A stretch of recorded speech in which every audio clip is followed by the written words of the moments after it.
Magandang araw at magandang buhay po sa inyong lahat, mga kapobre.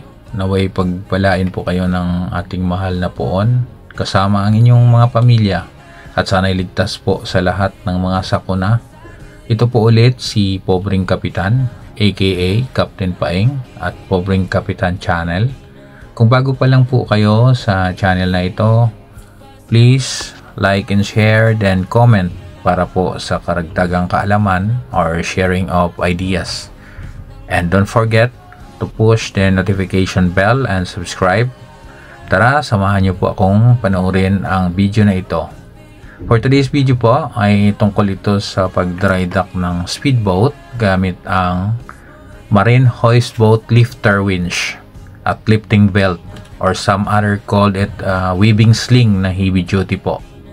Marami din pong paraan kung paano i-dry dock ang mga speedboat ng iba't ibang gamit. Pero ito i-share ko lang po ang na-experience ko personally when I was working in a yacht company in MYC, Manila Yacht Club, Philippines, at sana po ay may matutunan kayo tungkol dito. Kung may na-experience din po kayong ibang pamamaraan bukod dito, like gamit ang slipway or floating dock, paki-comment na lang po sa comment section for sharing of knowledge. So sa ganitong paraan po na na-experience ko ay napaka-efficient po at napakadali. At kaya nga po pala need na i-dry dock ang mga speedboat yearly or every 6 months. Depende po ito sa water condition na dinadaungan nito. At kung bihira lang po nagagamit at isa pa po ay sa klase ng anti-fouling paint nito na madali kapitan ng mga barnacles at algae.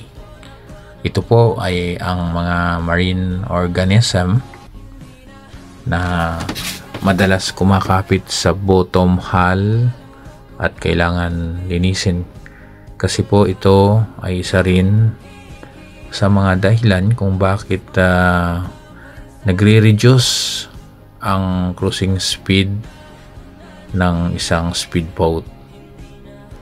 Ang iba naman po ay gumagamit ng mga divers group for cleaning of bottom hull.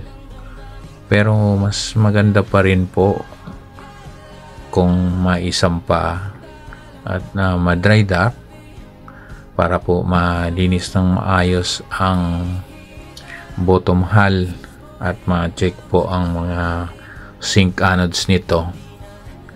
Ang speedboat na ito ay tourist cruiser na may total capacity of 23 packs, including na po yung 3 crew on board.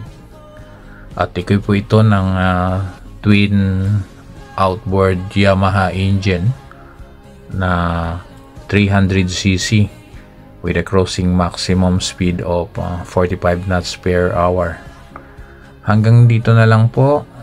Maraming salamat mga kapobre, at sana'y may natutunan po kayo sa bidyong ito.